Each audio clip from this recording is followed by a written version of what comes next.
En attendant l'arrivée de ceux qui sont un peu en retard, je vais vous lire quelques passages tirés de mes livres, notamment le journal spirituel.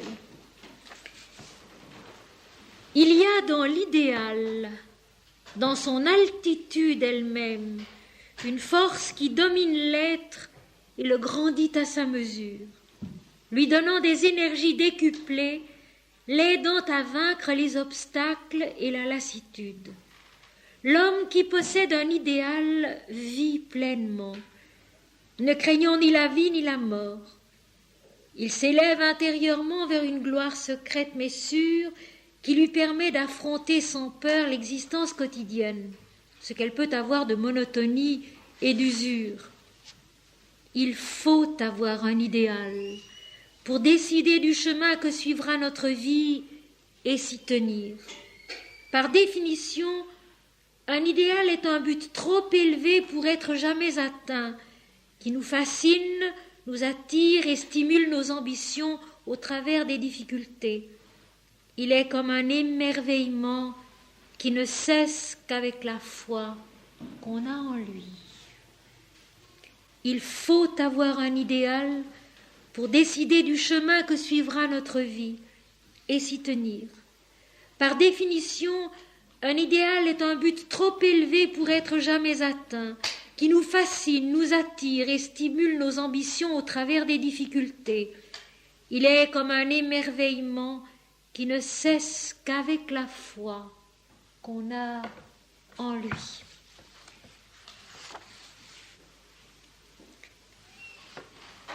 La vie est faite d'une succession ininterrompue et infinie de naissances et de morts, dont les plus visibles ne sont point forcément les plus importantes.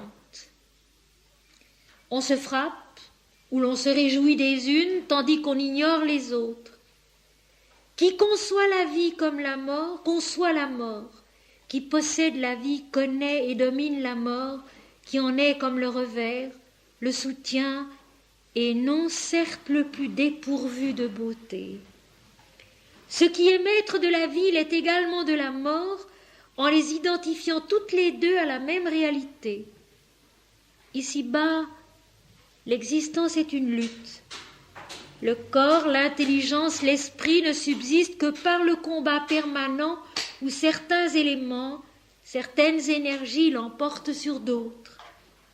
Les victoires et les défaites ne sont que le jeu de la vie s'enfantant à elle-même et se dédoublant pour s'accomplir dans la plénitude de son unité inaltérable. La vie est faite d'une succession ininterrompue et infinie de naissances et de morts, dont les plus visibles ne sont point forcément les plus importantes. On se frappe ou l'on se réjouit des unes, tandis qu'on ignore les autres. Qui conçoit la vie conçoit la mort. Qui possède la vie connaît et domine la mort, qui en est comme le revers, le soutient et non certes le plus dépourvu de beauté. Ce qui est maître de la vie l'est également de la mort, en les identifiant toutes les deux à la même réalité. Ici-bas, l'existence est une lutte. Le corps, l'intelligence, l'esprit ne subsistent que par le combat permanent où certains éléments, certaines énergies l'emportent sur d'autres. Les victoires et les défaites ne sont que le jeu de la vie s'enfantant à elle-même et se dédoublant pour s'accomplir dans la plénitude de son unité inaltérable.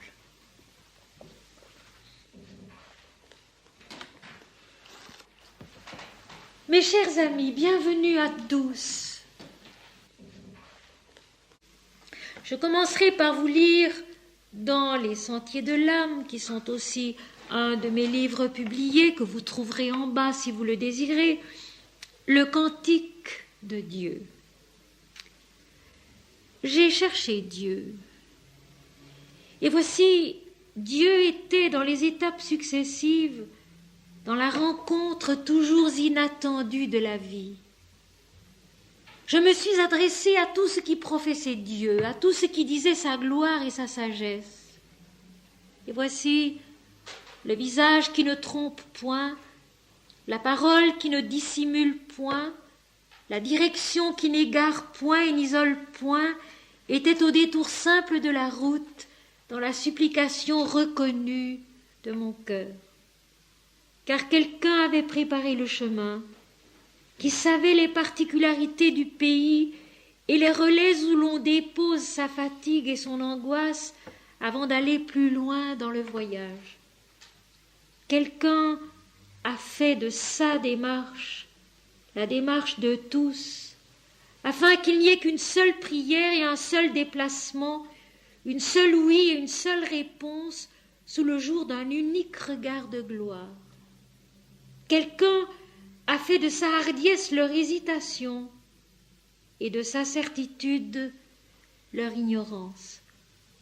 Et la mesure qui était infinie est devenue la connaissance étroite et subordonnée, et la grandeur qui n'avait pas son origine dans la distance est devenue pareille à toutes les choses qui sont dans la distance et dans la joie de la condition. Quelqu'un s'est revêtu de la tournure du Verbe et de sa familiarité, pour eux tous qui sont dans la tournure et dans les rapports de l'amitié. Quelqu'un s'est fait le voyageur, qui n'avait pas besoin du voyage pour connaître, et pas besoin du but pour comprendre. Avec eux tous, il s'est fait suppliant sur le chemin qui éloigne et sur le chemin qui ramène, afin que soit connue la distance et disparaisse la contrée qui a été établie pour le voyage, afin que soit détruit tout ce qui se détourne et se distrait de la distance et crée ailleurs une dimension sans fondement. Quelqu'un a fait de la distance un parcours qui relie et s'est dissimulé enfin derrière la connaissance, au cœur de tous, au cœur de tout, afin qu'ils le trouvent et qu'ils le voient, non plus sous les traits agrandis de leur propre visage, mais dans sa majesté qui est étrangère à leurs propos. Et voici, les yeux sont devenus sans fraude, et les yeux ont connu la vision. Les mains sont devenues sans avidité, et les mains ont connu le travail qui ne paye point de la peine. Le cœur est devenu sans attente, et le cœur a connu la dévotion. Les pieds sont devenus sans timidité, et les pieds ont connu la fatigue pour laquelle ils avaient été créés. Et toutes les facultés, également propices, également nécessaires, ont connu l'œuvre qu'elles avaient reçue en don d'accomplir et d'achever. Et toutes les facultés, également royales, également pures, ont connu l'œuvre gratuite où transparaît Dieu. Et toutes les facultés, également parfaites, chacune selon sa nature, également harmonieuses, chacune avec toutes les autres, ont connu le devoir où il n'est ni perte ni récompense. Nul ne peut dire le chemin. Seul celui qui est devenu le chemin peut le donner et le reparcourir avec la même peine, avec le même amour, interminablement pour ceux qui sont en son commencement. Telle est la grâce, telle est la gloire et telle est la sagesse. Et celui en qui elles descendent ne peut plus les oublier. Mais il oublie ceux-là tout entier qui donnent du prix à l'existence de qui a choisi la mort pour bénéfice à ses travaux. Mes amis, la Bible, telle que nous l'avons apprise,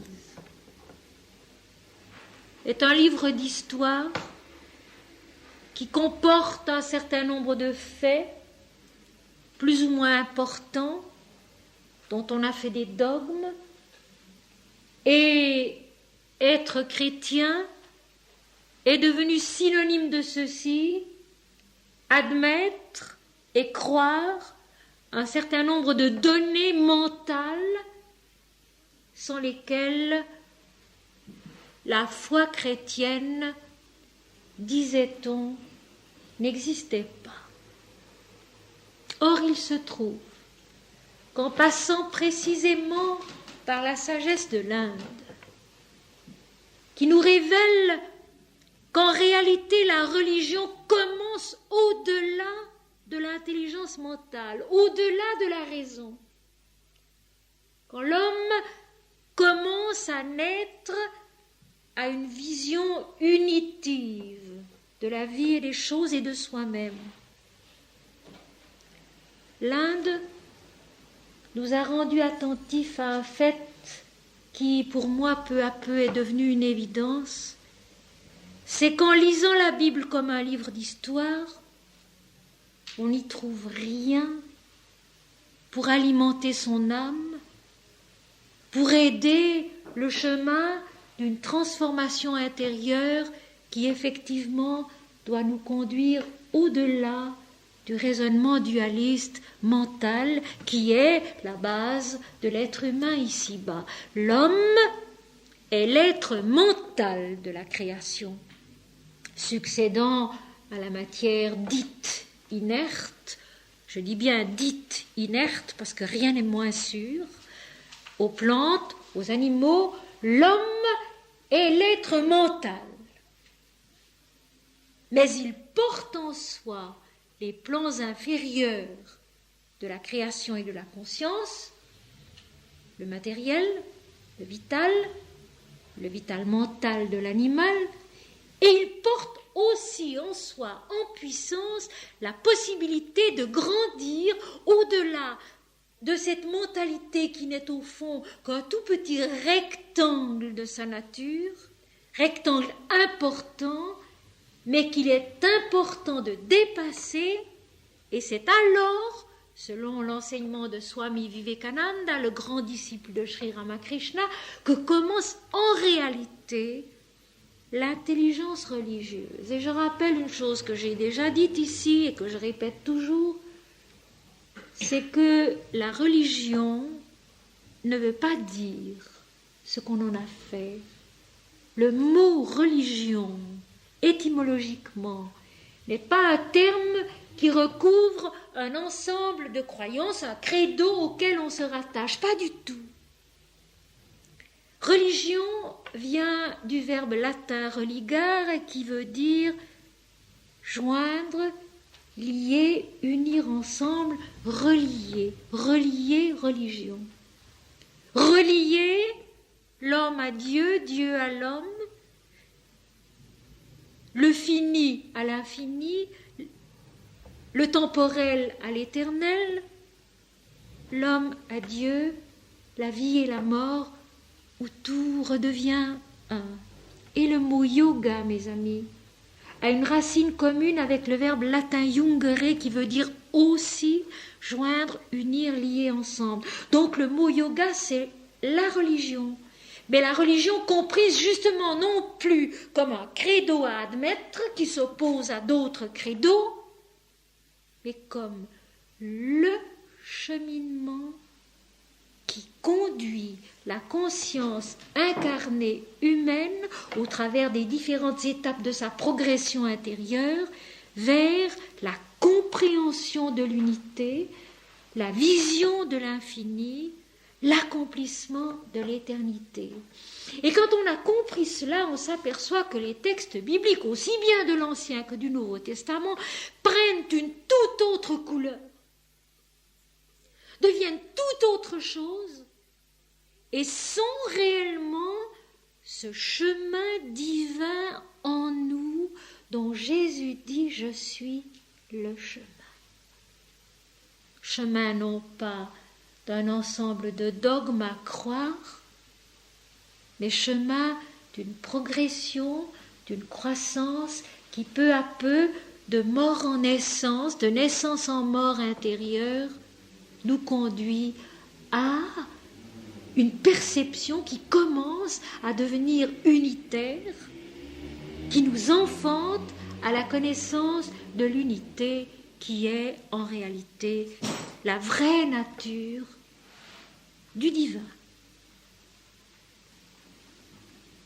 Et je m'applique depuis un bon nombre d'années maintenant à dépersonnaliser les textes, à les dédramatiser, à leur enlever cette couleur historique qui les a tellement restreints, tellement limités, et à leur donner le déploiement des ailes de notre âme qui s'ouvrent sur l'infini, sur l'éternité, et nous enfantent peu à peu à une vision apaisante, lucide, réellement intelligente de ce qu'est la vie sur la terre et son prolongement dans l'invisible, aussi bien avant notre naissance sur la terre qu'au-delà.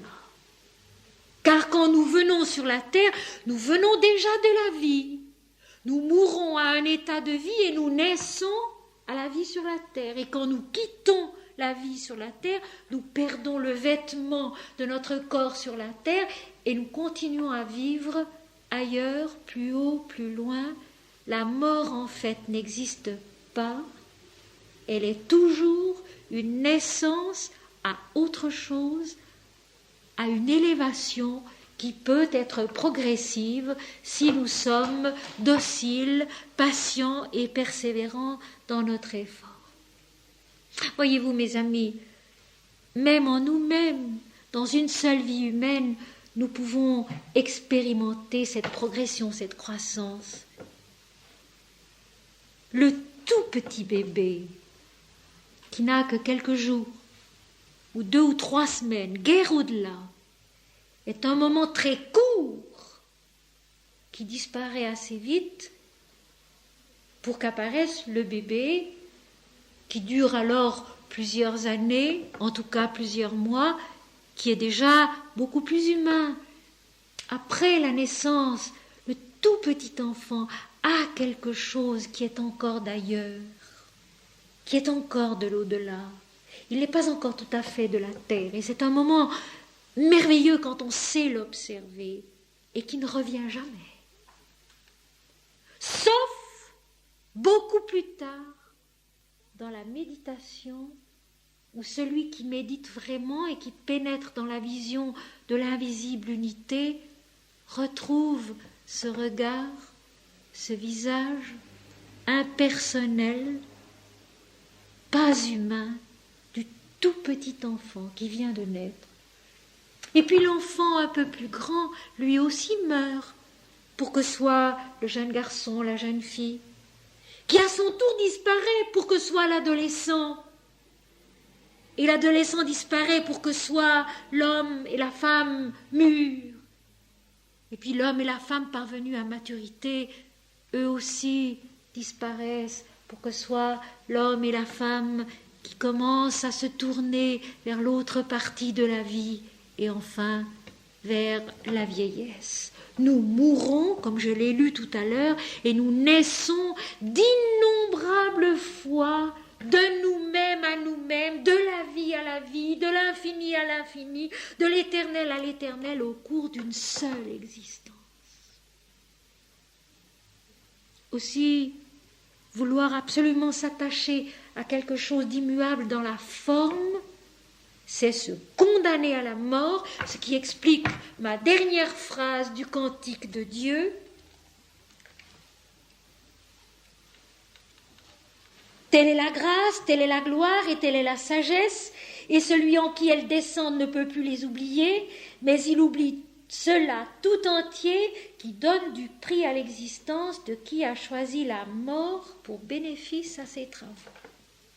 Et choisir la mort pour bénéfice à ses travaux, c'est précisément se condamner à des formes, à des noms qui devraient être immuables. Alors que le nom et la forme changent tout le temps. Le visage, l'apparence se transforment tout le temps. Ce qu'il faut chercher, c'est l'être. Et nous sommes l'image de l'être. Dieu créa l'homme à son image. Il le créa à l'image de Dieu. Genèse, premier livre de la Bible, chapitre 1, verset 27. Et c'est un verset qui est tellement beau parce qu'il a le mouvement de la descente dans la forme et de la remontée dans l'infini. Dieu créa l'homme à son image, il le créa à l'image de Dieu.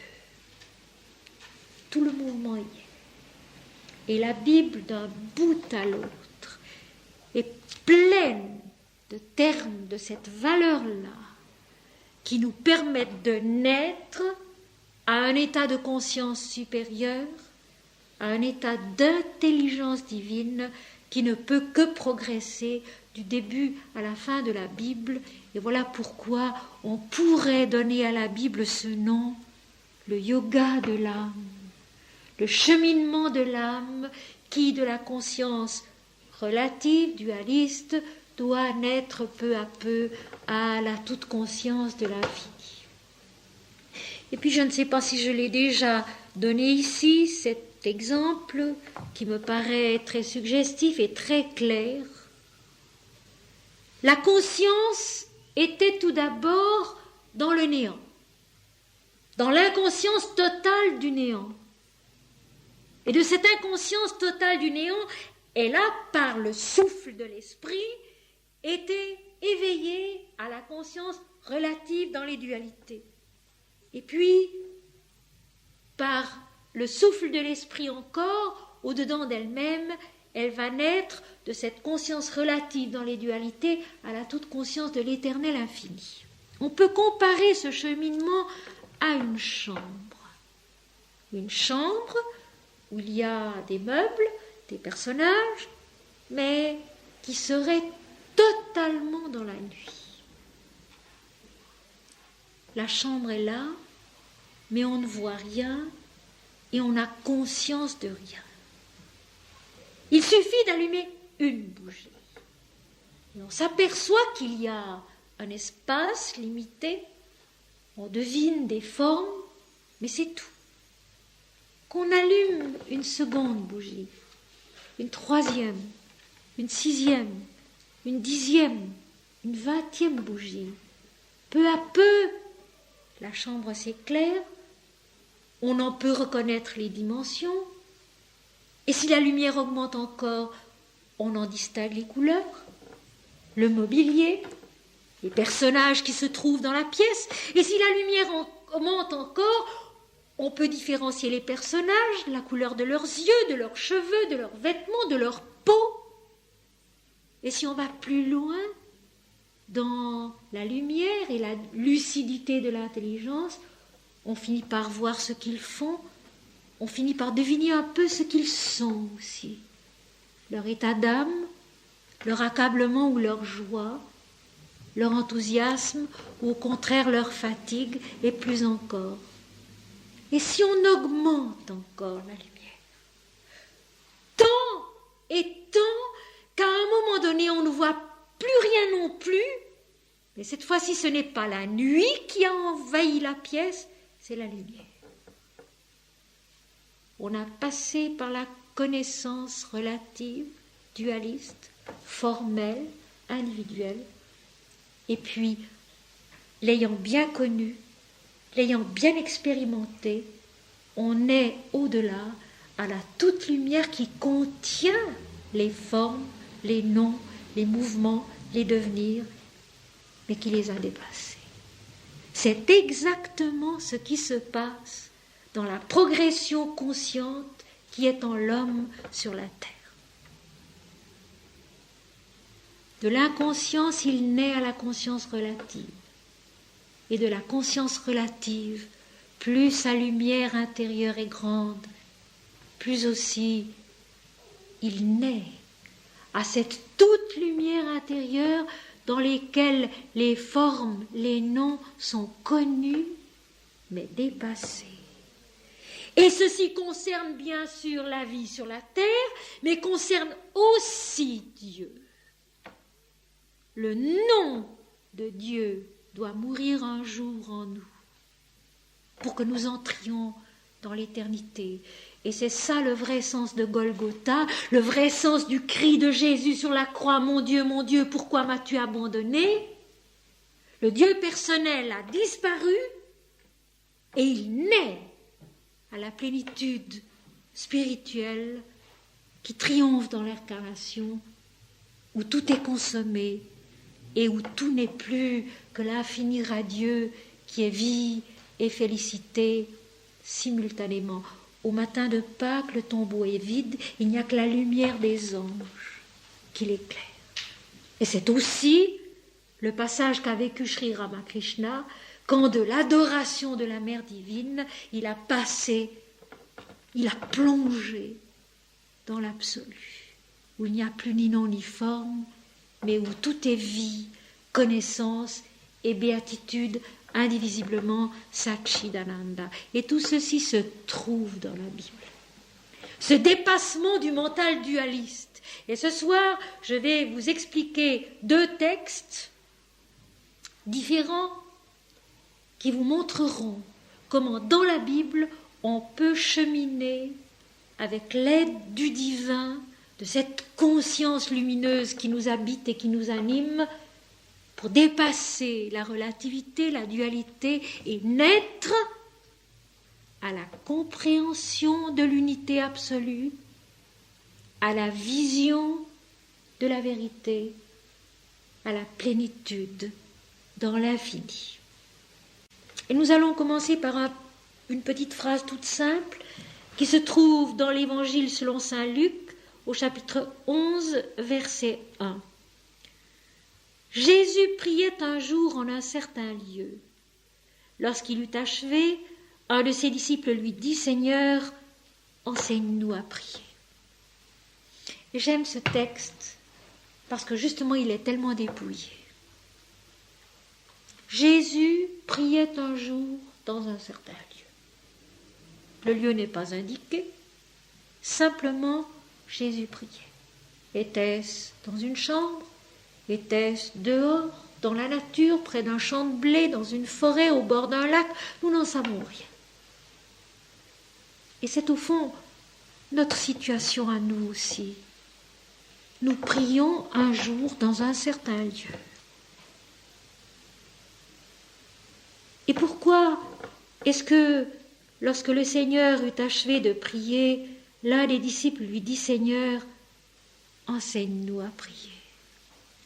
Eh bien, précisément, parce que les disciples, en voyant Jésus prier, se sont rendus compte que dans sa prière, il se passait quelque chose. Quelque chose que eux ne connaissaient pas, ne pressentaient pas, ne ressentaient pas. Ils se sont doutés que Jésus, en priant, était vraiment en contact avec l'invisible, en contact avec l'Éternel, peut-être pour eux qui étaient israélites, en contact avec l'origine de la loi, cette loi de Moïse qui a tant d'importance, cette loi qui est la structure, l'articulation de la création. Seigneur, enseigne-nous à prier. Et la réponse de Jésus que je tire de l'Évangile selon saint Matthieu, chapitre 6, à partir du verset 5, et dont je ne vais expliquer ce soir que quelques phrases, parce qu'ensuite nous passerons à un autre texte, pour que vous ayez une vision précisément de ce dépassement nécessaire du mental, et que vous sachiez désormais, si vous ne le savez pas encore, que l'explication de ce dépassement du mental dualiste se trouve dans la Bible.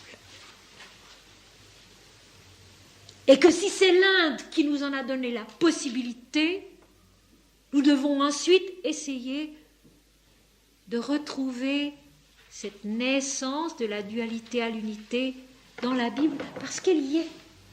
Tout le chemin du yoga est dans la Bible. Seulement, à nous de l'y chercher, de l'y découvrir peu à peu. Alors Jésus répond ceci. Lorsque vous priez, ne soyez pas comme les hypocrites qui aiment à prier debout dans les synagogues et au coin des rues pour être vus des hommes. Une première indication importante. Et puis, je vous l'ai dit au début et je le répète parce que c'est tellement nouveau en fait, qu'il faut se le mettre vraiment dans la tête. Je ne parle pas de personnages individuels. Tous les personnages de la Bible sont en nous. Ils sont des éléments de notre propre être, de notre propre conscience, de notre propre devenir. Et Jésus tout d'abord est nous-mêmes. Les hypocrites dont il est question ici, il faut bien comprendre qui ils sont, quels ils sont et ce qu'ils sont en nous. Hypocrite est un mot grec, hypocrites, qui veut dire le comédien. Or, le comédien est un homme qui exerce une profession qui n'a rien de répréhensible en soi. Savoir jouer un rôle de personnage qu'on n'est pas soi-même, c'est un grand art. Et c'est une qualité. L'hypocrite, c'est le comédien. Et voilà. Et c'est beaucoup plus intéressant et beaucoup plus instructif d'essayer d'analyser ce mot comme nous le faisons ensemble maintenant, que tout simplement de donner à l'hypocrite l'étiquette qui est venue après coup, au cours des siècles, qui est devenue un terme méprisant et négatif. Non, l'hypocrite, c'est le comédien, ce n'est pas en soi quelqu'un de mauvais qui agit mal. Il est capable de se revêtir de rôles et de les faire vivre, alors même que ces rôles sont très loin de sa propre personnalité. C'est tout un art, cela, et c'est même très beau. Mais quand on prie, il ne faut pas jouer de rôle.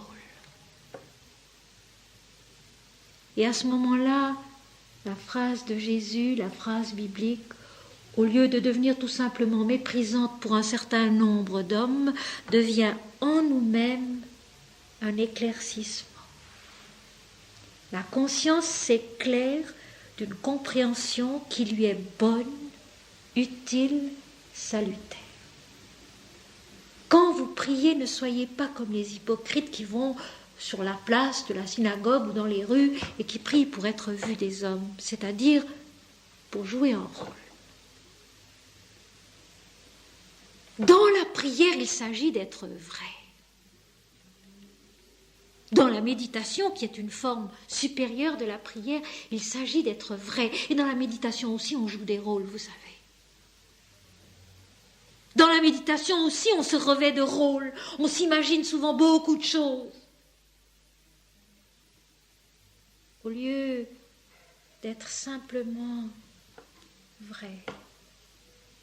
Et je dirais que celui qui s'agenouille ou qui s'assied et qui apporte à Dieu tout simplement sa peine ou sa souffrance,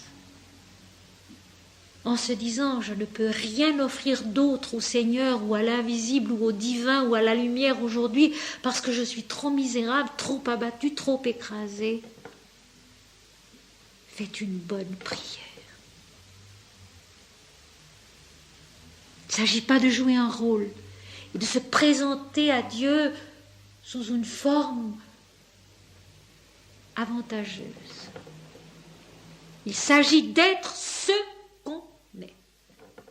Et c'est même la base de tout le yoga. La première qualité du yogin, c'est la sincérité. La première qualité du yogin, c'est la sincérité. Se présenter dans la méditation, dans le recueillement, dans la concentration intérieure, comme on est, ce qu'on est. Avec sa misère, son impuissance, sa fatigue, son espoir peut-être, qu'un moment de silence recueilli va nous aider à en sortir. On ne prie pas pour que les hommes sachent que nous prions, et c'est un peu ce qu'est devenu l'Église. Il faut aller à l'Église pour qu'on voit qu'on en fait partie, pour que le clergé sache qu'on fait ses devoirs religieux. Et ça, c'est totalement faux quand on lit la phrase de Jésus, lorsque vous priez, ne soyez pas comme les hypocrites qui aiment à prier debout dans les synagogues et au coin des rues pour être vus des hommes. Je vous le dis en vérité, ils reçoivent leur récompense, non pas une punition ou un accablement qui vient du ciel, Mais simplement, ils n'apprennent rien. Simplement, ils n'apprennent rien. La récompense, la réponse à la prière hypocrite, c'est-à-dire qu'il n'est qu'une comédie qu'on joue avec plus ou moins de bonne volonté, plus ou moins d'habileté, c'est qu'on n'apprend rien du tout. Or, mes amis, la seule chose qui compte, c'est que nous apprenions quelque chose. C'est que nous comprenions quelque chose. C'est la seule chose qui compte. Ça peut être très peu de choses. Mais quand nous comprenons quelque chose vraiment, quand nous apprenons quelque chose vraiment, quand nous avons l'impression que notre intelligence, que notre cœur, que notre âme se sont un peu élevés vers une vision qui nous satisfait mieux, qui nous apaise un peu, qui nous apporte sa richesse, nous sommes heureux. L'homme est heureux quand il comprend, quand il apprend. Et je me rappelle ici cette visite du pape Paul VI qui était allé en Inde et qui avait rencontré là un sage qui n'était pas particulièrement connu. Et ce sage avait eu pour le Saint-Père une parole tellement juste.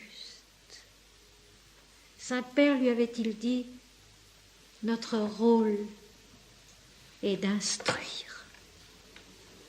Notre rôle est d'instruire.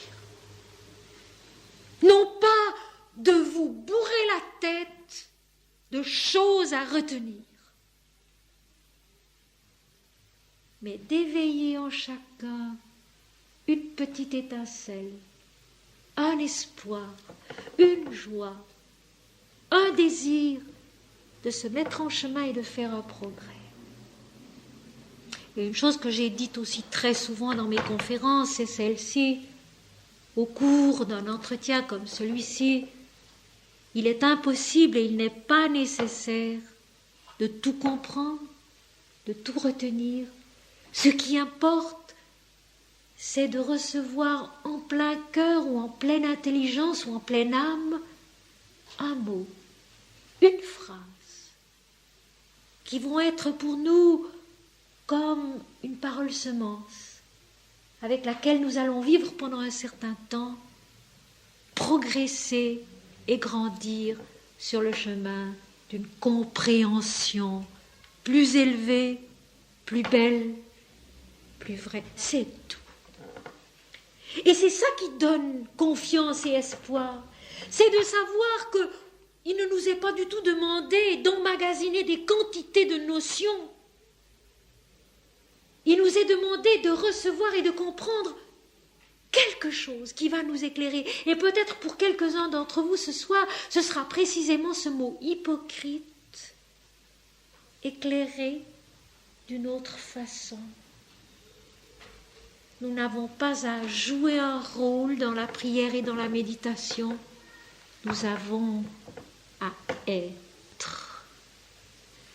Et puisque le but de notre progression, de notre élévation, de notre renaissance successive à un état supérieur, c'est précisément que l'image retrouve l'être qui est son origine. Le fait d'être dans la prière, ce que nous sommes vraiment, a beaucoup d'importance. C'est un exercice qui nous prépare à être un jour pleinement ce que nous sommes et que nous ignorons encore. Et Jésus ajoute ce conseil. Quand tu pries, entre dans ta chambre, ferme ta porte et prie ton Père qui est là dans le lieu secret. Et le Père qui voit dans le lieu secret te le rendra. Le Père qui sait ce dont tu as besoin avant même que tu le lui demandes. C'est clair, c'est complet, c'est précis. C'est du yoga, du pur yoga. Quand tu pries, entre dans ta chambre, ferme ta porte. Et là, dans le secret, prie ton Père qui voit dans le secret. Eh bien, le sens concret du texte est tout à fait facile à comprendre et à admettre. Entre dans ta chambre, ferme ta porte, va chez toi. Il n'est même pas dit d'aller à la synagogue, même pas dit d'aller à l'église. Entre dans ta chambre. Alors on peut aller plus loin. Parce que quand c'est Dieu qui parle, quand c'est Jésus qui parle, il faut se dire que la signification la plus haute, la plus vraie, la plus spirituelle risque d'être la meilleure, celle qui nous élève le plus. Entrer dans sa chambre, c'est aussi entrer en soi-même. Fermer sa porte, c'est aussi fermer ses sens aux objets des sens, comme disent les hindous. Fermer ses yeux, fermer ses oreilles, fermer toute son attention qui généralement est tournée vers l'extérieur et la tourner vers l'intérieur. C'est donc du yoga. Et je ne pense pas que je force le texte. Entrer dans sa chambre, c'est entrer en soi-même.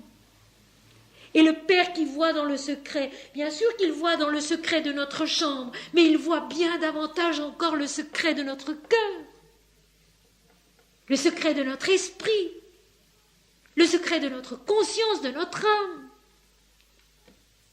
Le Père qui voit dans le secret, qui sait ce dont nous avons besoin avant que nous le lui demandions, c'est le Seigneur qui est nous-mêmes, ce royaume de Dieu qui est au-dedans de nous et qui nous connaît mieux que nous nous connaissons nous-mêmes et qui sait exactement quel est le pas que nous pouvons faire pour avancer en ce moment. Et très souvent dans la prière, dans nos prières occidentales, nous demandons quantité de choses au Seigneur, des bonnes choses, la guérison d'une maladie, la consolation de quelqu'un qui est dans la peine, la fin de la guerre, etc., etc., sont très bonnes choses, mais c'est nous qui imposons à Dieu. Alors que le Père sait, car il voit dans le secret de notre être, non pas comme un tyran qui va nous juger, mais comme la substance même de notre nature, qui sait exactement où nous en sommes et quel est le pas que nous pouvons, que nous devons faire pour avancer, pour grandir, pour comprendre un peu mieux. Et voilà notre texte tout à fait dépersonnalisé, tout à fait intériorisé, sorti de l'histoire, sorti d'une religion particulière et qui concerne tout le monde dans les siècles passés, dans le siècle actuel, dans les siècles futurs. Et c'est ça un texte sacré. Un texte sacré, c'est par définition un texte qui n'a pas d'âge. Savez-vous, mes amis, que Brahman, B-R-A-H-M-A-N, l'absolu pour les hindous, veut dire le sacré. C'est le vrai sens du mot Brahman. C'est le vrai sens du mot sanskrit Brahman, le sacré. Ce texte sacré, parce qu'il n'a pas d'âge, pas de couleur. L'esprit sans folklore, quelqu'un me l'a dit un jour. Ma, vous nous apportez l'esprit sans folklore. Et si c'est vrai, je m'en réjouis profondément. Aucune religion, toutes les religions sont une. Chaque homme a son chemin, ce chemin qui est la lumière divine en lui. Et après avoir donné ce double conseil, donc être vrai dans sa prière et non pas jouer un rôle, et puis ensuite prier dans le recueillement silencieux et secret d'un retrait au-dedans de soi-même, dans ce secret sacré où le divin voit en nous, nous connaît et sait ce dont nous avons besoin pour avancer. Après avoir donné ce double conseil de sincérité absolue et d'intériorisation, où de toute façon l'homme est impersonnel, car quand on est vraiment intériorisé, on est impersonnel, on n'est plus quelqu'un avec un nom et une forme personnelle. Voici donc comment vous devez prier. Notre Père qui es aux cieux, que ton nom soit sanctifié, que ton règne vienne, que ta volonté soit faite sur la terre comme au ciel. Que fait Jésus? Il nous concentre d'abord tout en haut. Notre Père qui es aux cieux. La vraie concentration de la méditation hindoue. Se centrer sur l'absolu, se centrer sur l'infini, se centrer sur l'éternel et non pas sur soi-même. Seigneur, délivre-moi de ceci, guéris-moi de cela, console celui-ci, arrête la guerre. C'est se centrer sur les hommes. C'est se centrer sur les individus. Alors que Jésus lui-même nous a montré le chemin, notre Père qui est aux cieux. Et quand Jésus priait dans un certain lieu, c'était ce qu'il faisait. Et ce que ses disciples devinaient sur son visage et sur sa personne, c'était ce contact avec la transcendance invisible et infinie, avec cette lumière qui est la vie, qui est la vérité, qui est Dieu, qui est la béatitude. Et non pas ce repliement sur soi et sur ses soucis. Jésus était loin de ce monde dont il dira au moment de son calvaire « Je ne suis pas de ce monde. Mon heure est venue de passer de ce monde au Père. » Notre Père qui est aux cieux. Et mes amis, je dirais même que cette première petite phrase de l'oraison dominicale suffit. Et nous pouvons aller pendant des mois, des années, en répétant intérieurement « Notre Père qui es aux cieux, notre Père qui es aux cieux, notre Père qui es aux cieux ». Si bien qu'au lieu d'être centrés sur nous-mêmes et nos soucis et nos tracas et nos désirs et nos ambitions, peu à peu nous sommes élevés vers une concentration supérieure qui est Dieu et qui va nous transformer. Ce que l'Inde appelle la supraconscience.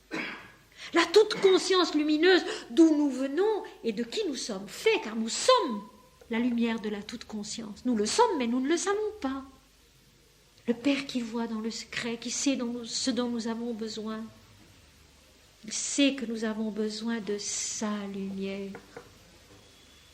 Il sait que nous avons besoin de sa vérité, peu à peu comprise, peu à peu révélée au fond de nous, qui naissons à plus d'authenticité, à plus de paix, à plus de lumière. Notre Père qui est aux cieux. Se centrer sur Dieu et Dieu seul. Et sur ses attributs, que ton nom soit sanctifié. Saint, Saint, Saint est l'Éternel, le Seigneur Dieu, dira l'Apocalypse.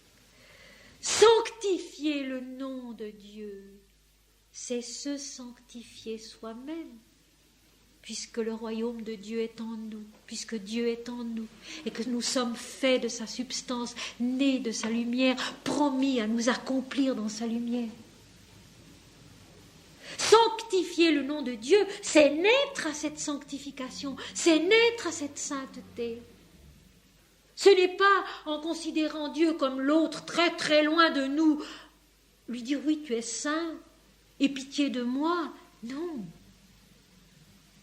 C'est essayer de vivre en soi un peu de la sainteté du Seigneur qui est nous-mêmes, qui est notre devenir, qui est notre plénitude, comme il est notre commencement. Tout homme est promis à devenir saint un jour, ici-bas sur la terre ou ailleurs. Que ton nom soit sanctifié, que la sainteté qui est ta qualité et qui doit devenir la mienne, peu à peu se révèle en moi. Que ton règne vienne. Que tu sois le souverain de cette pensée, de cette conscience, de ce cœur, de cette intelligence, de cette âme, de ce siècle, de ces peuples. Que ta volonté soit faite sur la terre comme au ciel, c'est-à-dire sur tous les plans de la conscience et de la vie en l'individu et dans le monde. C'est très clair. Que ta volonté devienne le mobile de la conscience physique, qu'elle devienne l'enthousiasme et la joie de la conscience vitale, qu'elle devienne la sérénité et la vérité de la conscience mentale, qu'elle devienne l'intuition de la conscience mentale supérieure, qu'elle devienne la générosité et la beauté du cœur, qu'elle devienne l'élan de l'âme, qu'elle devienne l'étincellement de l'esprit, que ta volonté soit faite sur la terre comme au ciel, c'est-à-dire sur tous les plans de la conscience et de la vie qui sont ta lumière. Et quand je dis cela, qui sont ta lumière, je n'invente encore rien. Cela se trouve au premier chapitre de l'Apocalypse, dont nous aurons sans doute l'occasion de parler dans un autre cours. Le commencement de la vision de l'Apocalypse, les 7 chandeliers d'or, au milieu desquels marche celui qui ressemblait à un fils d'homme. Les 7 chandeliers d'or, mais c'est la révélation de la création, mes amis. Les 7 plans de la lumière et de la vie, au milieu desquels marche celui qui les supporte, qui les dirige, qui les tient ensemble, c'est-à-dire l'incarnation de l'infini, le Fils. Mais l'Apocalypse est tellement vrai au-delà de notre vérité qu'elle ne dit pas le nom de Jésus, au milieu desquels marche celui qui ressemblait à un fils d'homme, un visage qui est Dieu et qui n'a pas de nom, qui n'a plus de nom, qui est ce nom nouveau que nul ne connaît si ce n'est celui qui le reçoit. Et là encore, je cite l'Apocalypse. Et mes amis, vous voyez comme nous sommes loin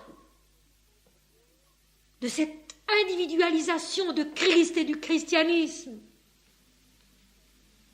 Comme nous sommes loin de nos limites, de notre étroitesse dans lesquelles nous étouffons.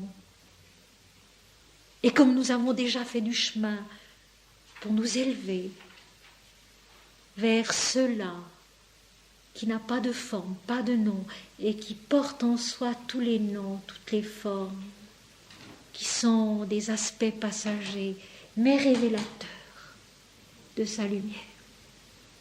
Notre Père qui es aux cieux, que ton nom soit sanctifié, que ton règne vienne, que ta volonté soit faite sur la terre comme au ciel, c'est-à-dire dans ces 7 chandeliers d'or qui sont notre conscience individuelle avec ses 7 paliers, qui sont la création avec ses 7 paliers, portés, centrés, dirigés par celui qui incarne l'infini ici-bas, dans sa personne, mais bien davantage encore dans l'univers, car l'univers entier est l'incarnation de Dieu. Et maintenant, mes amis, je passe à un autre chapitre de l'Évangile selon saint Matthieu, chapitre 22, qui précède le temps de la Passion, auquel j'ai consacré presque tous mes cours et toutes mes conférences en Suisse et à Paris depuis le début de l'année. Chapitre 22, où nous allons assister d'une façon méthodique, claire, précise, à ce dépassement du mental qui est la condition d'une vraie vie religieuse, d'un véritable effort yogique, c'est-à-dire de ce retour à la vision d'unité, à l'état d'unité, qui est notre vraie nature. Nous nous débattons dans les dualités, mes amis, mais ce n'est pas là notre vraie nature. Notre vraie nature est une. Elle est l'unité du divin, de la lumière, de la vérité, de la béatitude, de la plénitude.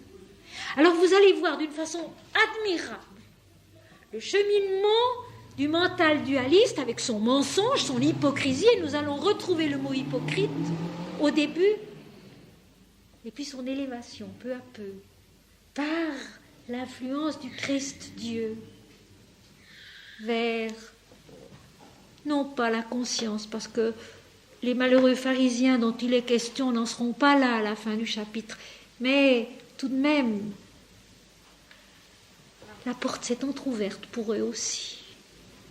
sur l'infini, lumineux, sur l'unité.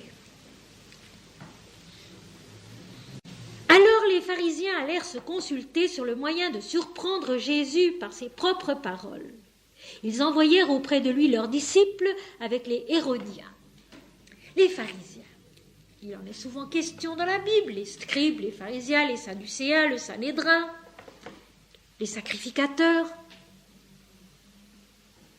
que nous jugeons de haut avec beaucoup de mépris en général.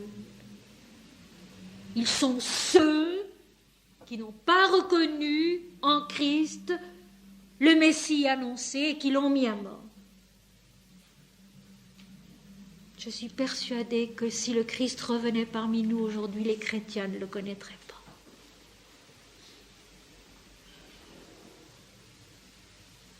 Et les pharisiens qui avaient été avertis par la loi et les prophètes, qui savaient qu'un Messie devait venir et qui l'attendaient, ne l'ont pas reconnu, au contraire, ils les gênent.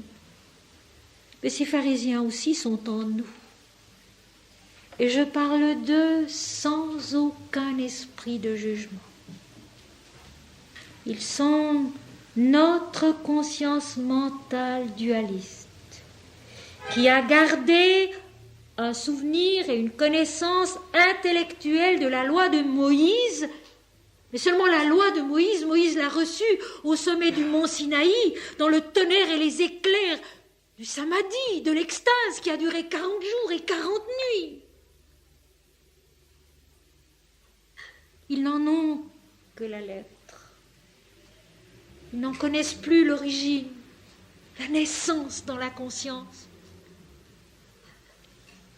Ils gardent la loi du mieux qu'ils peuvent. Ils la mettent en pratique dans la dualité, c'est-à-dire en condamnant les uns et en admirant les autres.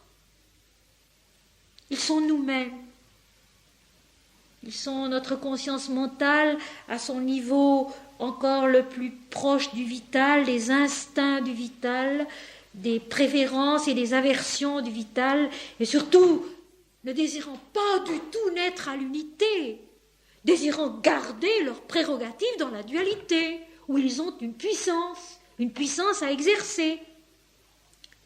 Alors comme ils sont dans la dualité, ils veulent chercher à trouver Jésus en défaut dans ses propres paroles. Ils ont envie de le condamner, ils ont envie de se débarrasser de lui, parce qu'il vient apporter une compréhension des Écritures, de la loi qui ne leur convient pas et qui surtout leur enlève leur puissance. Mais ils ne vont pas eux-mêmes, ils envoient leurs disciples, donc des facultés faibles au fond, novices auprès de Jésus, avec les Hérodiens, qui sont des jeunes partisans politiques du roi Hérode. Et voici le jeu du mental, qui voudrait fausser les paroles de Jésus, faire de ce qu'il dit un mensonge, et de Jésus un révolté politique. Si bien qu'il serait une raison de le traduire en justice et peut-être de le faire condamner à mort. Le jeu est subtil.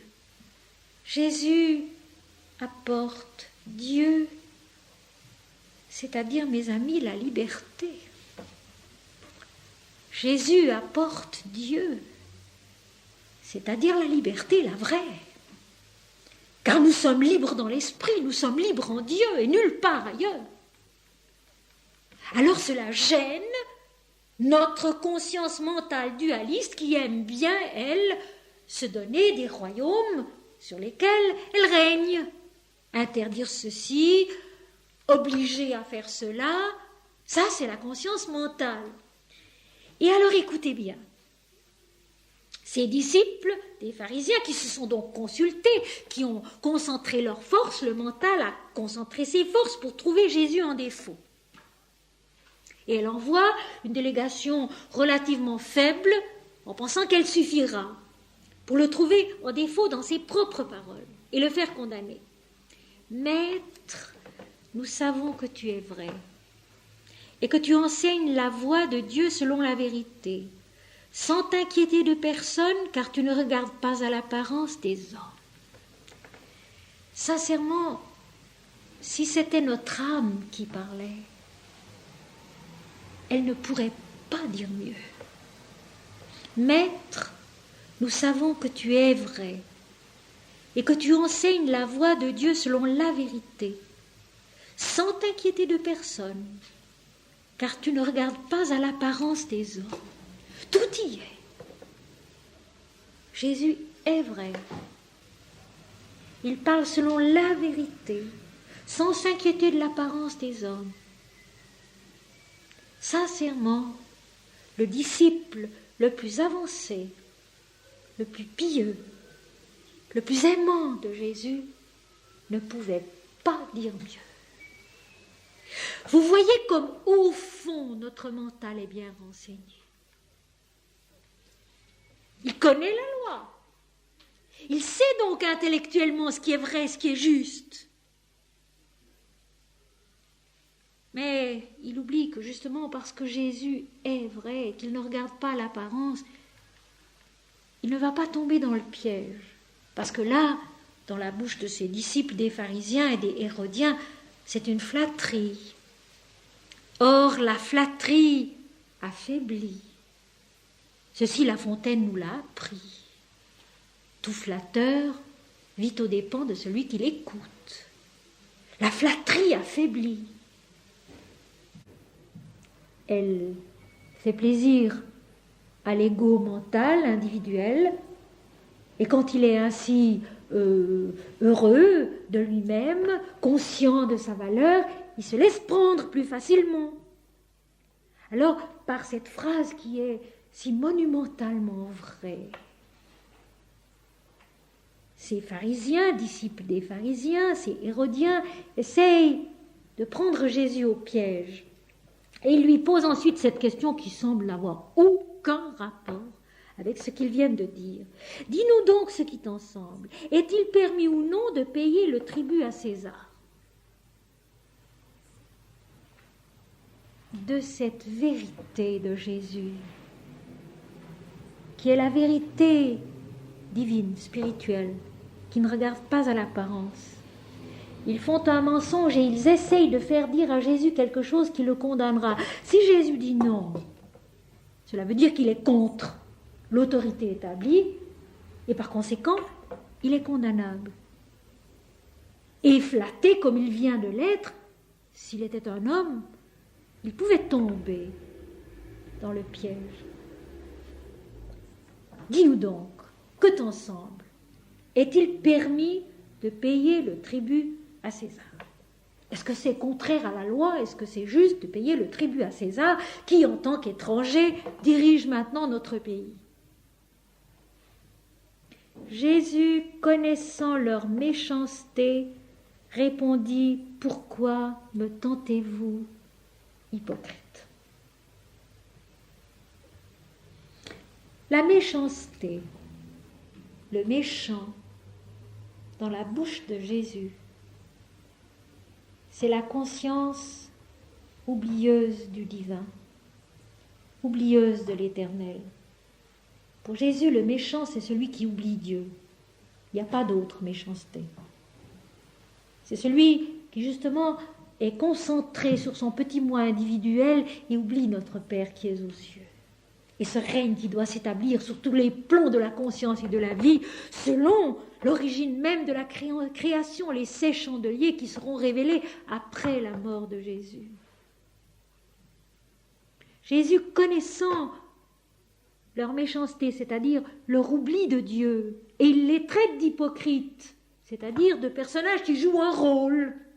Effectivement, ces malheureux disciples des pharisiens, ces hérodiens jeunes probablement, jouent un rôle qu'on leur fait jouer. Ils ne sont pas eux-mêmes.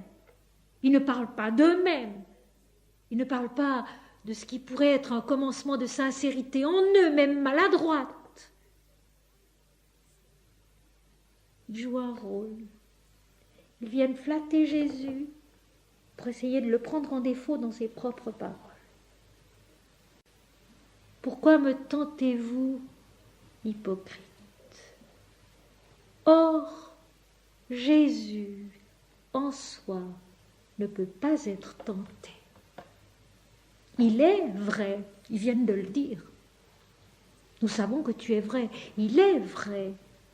donc immuable, donc totalement lucide, totalement uni avec l'infini. Le Père et moi, nous sommes un. Il ne peut pas être tenté, Jésus, mais il peut être tenté en nous. Et c'est en fait ce qui se passe et ce qui s'est passé. Nous avons fait de Jésus un individu et nous l'avons tenté en nous. Parce que le mental l'a ramené à soi-même, l'a ramené à des dimensions tout à fait mentales qui sont limitées, individuelles. Jésus est donc quelqu'un que d'autres ne sont pas, alors que selon la parole si belle de Ramakrishna, le Fils de Dieu, l'avatar, est un seul et toujours le même, sous tous les noms qu'il se donne ici-bas pour se faire connaître et pour se faire aimer. Et dans l'évangile selon Thomas, il est dit plusieurs fois, c'est vous, les fils du Père le vivant, fils avec majuscule. Nous sommes tous fils de Dieu, un avec lui. Sa substance, sa lumière, dans une forme et un nom créé, mais qui passe, une apparence. Le mot a été là tout à l'heure, une apparence qui va passer. Pourquoi me tentez-vous? Pourquoi me tentez-vous au-dedans de vous-même? Jésus n'est pas tenté, mais il est tenté en nous, qui faisons de lui un individu. Et alors, ceci est merveilleux. Jésus ajoute, montrez-moi la monnaie avec laquelle on paye le tribut. Au mensonge du mental, Jésus répond matière. Parce que la matière ne ment pas. La matière est vraie comme lui. Elle est ou elle n'est pas. Elle ne ment pas, la matière. Elle est ou elle n'est pas. Elle ne peut pas se renier elle-même, elle est. Mais le mental peut mentir, peut faire d'une vérité un mensonge. Et voilà pourquoi les vrais maîtres spirituels parlent concrètement. Les textes concrets sont les plus proches de l'esprit. Parce que la matière est l'esprit est la matière née de l'esprit. Jésus répond matière. Montrez-moi la monnaie avec laquelle on paye César. Au mensonge du mental, Jésus ne répond pas par des raisonnements philosophiques très subtils, il répond matière. Montrez-moi la monnaie avec laquelle on paye César. Ils lui présentèrent un denier. Il leur demanda, de qui sont cette effigie et cette inscription? De César, lui répondirent-ils. Alors il leur dit, rendez donc à César ce qui est à César. La monnaie est à l'effigie de César. Elle est un de ces moyens d'échange qui sont une des articulations de la vie ici-bas. Vous êtes sous le régime de César, eh bien, vous avez la monnaie de César dans votre main, rendez à César ce qui est à César. Et quand il ajoute, et rendez à Dieu ce qui est à Dieu, il répond à leur première phrase. Rendez donc à Dieu ce que vous m'avez dit d'abord, et qui était juste et qui était vrai, mais qu'en ce moment vous êtes en train de mélanger aux mensonges de la vie mentale et aux troubles de la vie concrète. Rendez donc à Dieu ces paroles que vous avez prononcées, Maître, nous savons que tu es vrai, que tu enseignes selon la vérité et que tu ne t'arrêtes pas à l'apparence. Et dans cette vérité-là, tout est Dieu, tout appartient à Dieu, aussi César et son denier, car rien n'est hors de Dieu. Et vous voyez comme la réponse de Jésus est claire et précise.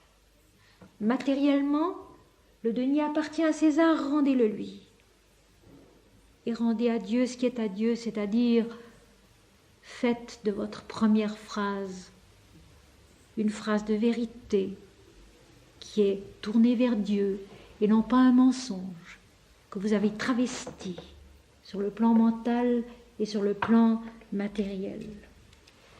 Étonnés de ce qu'ils entendaient, ils le quittèrent et s'en allèrent. Le mental n'est pas prêt, il n'a pas compris, et au lieu de se convertir, parce que c'est ça la conversion, mes amis, la conversion vient du verbe latin convertere, qui veut dire se tourner, se retourner. La conversion, c'est se détourner d'un point de vue qui est faux et se tourner vers un point de vue qui est plus juste. Et la conversion ne se fait pas en une fois. C'est se détourner des apparences visibles, changeantes et imparfaites et se tourner peu à peu vers les choses invisibles qui sont éternelles, selon la parole de l'apôtre Paul dans l'Épître aux Corinthiens. Mais ici, le mental n'est pas prêt. Il n'est pas prêt à se convertir. Il est étonné. Il est quand même frappé. Dans le mot étonné, il y a le tonnerre. Il est quand même frappé par la foudre de l'esprit. Il est quand même choqué. Et il va faire du chemin, vous le constaterez tout à l'heure. Étonné, ils le quittèrent et s'en allèrent. Donc, au lieu de se convertir du côté de l'esprit, ils s'en retournent chez eux dans leur perplexité. Et ici, dans le paragraphe suivant, où il y aura un net progrès, vous allez le constater, on s'aperçoit que le dialogue entre ces disciples de pharisiens et Jésus porte ses fruits quand même. C'est malgré tout l'Esprit qui commande, c'est malgré tout Jésus qui fait, et qui par son attitude et par ses paroles amène tout doucement le mental dualiste et ignorant, étonné, pas prêt à se convertir à l'unité, à poser une autre question qui est infiniment supérieure à la précédente et qui montre qu'un chemin a été parcouru, qu'un travail a été fait, un travail qui a été fait par Dieu et non pas par l'homme. Les pharisiens, ayant appris qu'il avait réduit au silence les Sadducéens, se rassemblèrent et l'un d'eux, docteur de la loi, lui fit cette question pour l'éprouver. Vous voyez que le décor a changé. Les pharisiens, donc le mental toujours, ayant appris qu'il avait réduit au silence. Vous y voilà, à ce fameux silence du yoga, ce silence mental, cet apaisement mental. Pour le moment, c'est un étonnement qui n'a pas compris grand-chose, mais c'est un début tout de même. Et vous allez voir que nous allons progresser encore sur ce chemin-là. Jésus, par sa réponse, a réduit au silence le mental. L'esprit a gagné du terrain dans notre mental agité, bavard et discutailleur. Les Sadducéens, qui sont supérieurs, se rassemblent. C'est intéressant, vous savez, ils se consultent, ils se rassemblent. Ce sont toujours les facultés, les capacités de notre mental qui s'unissent pour faire leur force et pour essayer de gagner la partie. Il y a combat, il y a un grand combat. Et l'un d'eux, cette fois-ci un docteur de la loi, lui fit cette question pour l'éprouver. Mais la question est bonne. La question est bonne. C'est déjà une question qui vient de ce subconscient spirituel qui est au fond de notre intelligence mentale. Maître, quel est le plus grand commandement de la loi? Vous voyez qu'il y a une différence entre le piège tendu à Jésus par cette histoire de payer son denier à César et la question du docteur de la loi qui demande quel est le plus grand commandement. Tout de même, le mental a fait du chemin. Il n'est pas encore prêt à céder. Il lutte. Mais l'esprit descend en lui. L'esprit l'instruit. Et la question est bonne. Maître, quel est le plus grand commandement de la loi? Jésus lui répondit, quelque chose que je cite presque à chaque conférence. Tu aimeras le Seigneur ton Dieu de tout ton cœur, de toute ton âme et de toute ta pensée, et tu le serviras lui seul. C'est le premier, le plus grand commandement. Et voici le second qui lui est semblable. Tu aimeras ton prochain comme toi-même. De ces 2 commandements dépendent toute la loi et les prophètes. Notre Père qui es aux cieux. Nous retrouvons l'oraison dominicale de tout à l'heure. Notre Père qui es aux cieux. Tu te concentreras sur Dieu, tu l'aimeras, tu le serviras de tout ton cœur, de toute ton âme, de toute ta pensée. Et en conséquence de cela, tu pourras aimer ton prochain comme toi-même, car tout est un et tout est Dieu. De ces 2 commandements dépendent toute la loi et les prophètes, c'est-à-dire toute la révélation de Dieu en l'homme. Toute la révélation de Dieu dans le monde. De cette concentration sur le sommet de notre être qui s'appelle Dieu, l'Éternel, la toute lumière, l'Esprit, dont la conséquence est un apaisement, une vision d'unité, car nous sommes promis à l'unité, l'identification de tous les hommes qui sont un, qui ont un seul et même destin, qui sont un seul et même être. De ces 2 commandements dépendent toute la loi et les prophètes, c'est-à-dire toute la révélation de Dieu en l'homme. Après cela, c'est Jésus qui va interroger le mental. L'esprit a gagné du terrain. Il a réduit au silence les premiers éléments de la conscience mentale. Il montre aux éléments suivants de la conscience mentale quel est son chemin, quelle est sa vérité, quel est son véritable travail, son œuvre. Ici-bas, se centrer sur Dieu pour connaître Dieu, pour connaître la vérité. Comme les pharisiens étaient assemblés, toujours le mental qui est réuni au-dedans de soi, l'esprit maintenant descend en lui et lui parle, et c'est lui qui pose la question. Jésus les interrogea en disant « Que pensez-vous du Christ ? De qui est-il le fils ?» Ils lui répondirent « De David. » Et Jésus leur dit « Comment donc David, animé par l'Esprit, l'appelle-t-il Seigneur lorsqu'il écrit dans un de ses psaumes « Le Seigneur dit à mon Seigneur. » L'identité de la plénitude, le sommet du yoga, le sommet de la révélation dans la Bible aussi, le sommet de toute révélation mystique, quelle qu'elle soit, par-delà l'espace et le temps. Jésus pose maintenant la question. Il a donné le plus grand commandement de la loi, le centre, le nœud de la révélation de Dieu en l'homme. Et il interroge maintenant le mental. Et il dit, que pensez-vous du Christ? De qui est-il le Fils? Et mes amis, nous aussi. Nous en avons fait et nous en faisons le fils de David, c'est-à-dire un individu. Un individu que d'autres ne sont pas, que Krishna n'est pas, que Shiva n'est pas, que Lakshmi n'est pas, que Ramakrishna n'est pas. Nous faisons de Jésus un individu, un fils de David, c'est-à-dire un descendant de roi. Alors ils répondent, de David. Jésus leur dit, comment donc David, animé par l'Esprit, c'est-à-dire inspiré de tout en haut, inspiré de l'Esprit universel, éternel, et qui n'est ni israélite, ni français, ni allemand, ni iranien, ni ce que vous voudrez.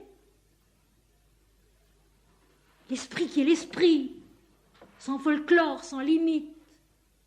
Comment donc David, animé par l'Esprit, l'appelle-t-il Seigneur lorsqu'il dit dans l'un de ses psaumes, « Le Seigneur dit à mon Seigneur ». Mes amis, le texte, il est là, je ne l'invente pas. Et on ne peut pas mieux exprimer l'identité de Christ et de Dieu qui sont un. Le Fils qui est un avec le Père. L'identification du sommet du yoga, où la conscience individuelle incarnée devient une avec l'immensité lumineuse, l'océan de lait indifférencié dont parlent les yogis hindous. Le Seigneur dit à mon Seigneur, phrase si courte et magistrale, assieds-toi à ma droite jusqu'à ce que je fasse de tes ennemis ton marchepied. Assieds-toi à ma droite. C'est donc le Seigneur qui parle au Seigneur, à soi-même. Et la droite dans la Bible, c'est le chemin de la vérité. Si vous voulez, pour employer un terme hindou, c'est le chemin sattvik. La qualité spirituelle de l'incarnation, de la vie. Sattva, l'esprit, le vrai. Assieds-toi à ma droite. Donc, demeure dans la vérité. Demeure dans la réalité de la vie qui est lumière, qui est une et qui est resplendissante. Jusqu'à ce que je fasse de tes ennemis ton marchepied. Ces ennemis, mes amis, ce ne sont pas des personnes.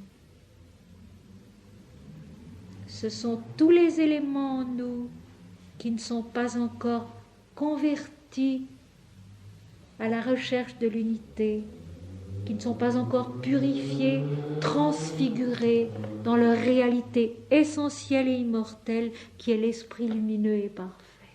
Car voyez-vous, rien ne se perd, rien ne se détruit, tout se transforme. Et le dessein de l'esprit de la vérité, ce n'est pas de détruire l'homme et le monde, c'est de les transformer, de les transfigurer, de les accomplir dans cette identité où le Seigneur dit à mon Seigneur. L'identité de l'absolu, de l'esprit lumineux et parfait.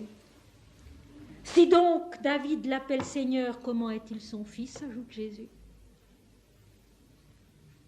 Et là, Jésus le dit, qu'il est Dieu, même davantage que le Fils de Dieu. Il est Dieu lui-même, l'identité absolue. Le Seigneur dit à mon Seigneur, ils sont un seul et le même. Il est Dieu. Comment donc David l'appelle Seigneur? Lui dirait-il, serait-il son fils? Nul ne peut lui répondre un mot. Et depuis ce jour, personne n'osa plus lui proposer de questions. Je trouve ce dernier mot de ce chapitre 22 de l'Évangile selon saint Matthieu absolument admirable. Le mental humain réduit au silence par l'esprit, par l'identité de l'esprit avec l'esprit, par l'unité de Dieu et sa création. Plus personne n'osa plus lui proposer de questions. À partir de ce moment-là, mes amis, tout est prêt. Golgotha peut venir, le lieu du crâne, l'accomplissement sur le 7e plan de la conscience et de la vie, où l'homme en lui-même sait que tout est un et tout est Dieu. Le mental est réduit au silence, non pas par lui-même, parce qu'il n'a cessé de lutter, lui, mais par la lumière, par l'amour, par la vérité de l'esprit. Je pense que ce seul exemple de texte biblique expliqué très différemment de ce qu'on fait d'habitude, où l'histoire ne joue plus de rôle, parce que Golgotha n'est pas non plus quelque chose qui appartienne à l'histoire. La rédemption n'est pas quelque chose qui est venu après coup dans la création. Elle est une articulation essentielle et fondamentale de la création elle-même. La naissance à la conscience dualiste, l'éveil dans la conscience dualiste, et la naissance, la renaissance à la conscience de l'unité. Et Jésus lui-même le dit au chapitre 17 de l'Évangile selon saint Jean, verset 24. Père, tu m'as aimé avant la fondation du monde. La rédemption est avant la création du monde, une articulation de sa loi, une vérité de son être. Et maintenant que le mental est réduit au silence, qu'il n'ose plus proposer de questions, qu'il a été dans une certaine mesure éclairé par l'esprit, il peut commencer à s'élever, attiré par l'esprit, vers Golgotha, le lieu du crâne, où tout sera accompli dans la plénitude de l'infini. Et Golgotha, loin d'être une tragédie horrible où Jésus est une victime, est le triomphe de l'esprit dans l'incarnation, l'ouverture du 7e chakra des hindous, que Jésus affronte en maître, en roi, dont il sait, avant son arrestation, que son heure est venue de passer de ce monde au Père, et que le Père a remis toutes choses entre ses mains. Jésus affronte la croix, la passion, en roi, en maître, et au moment de la fin du chapitre 22 que nous avons vu aujourd'hui dans Saint Matthieu, il a tout préparé pour que l'illumination puisse venir. Et ceci n'est pas un phénomène qui a eu lieu une fois dans le temps, c'est quelque chose qui est là, en nous, et qui attend en chacun de nous son heure pour se réaliser.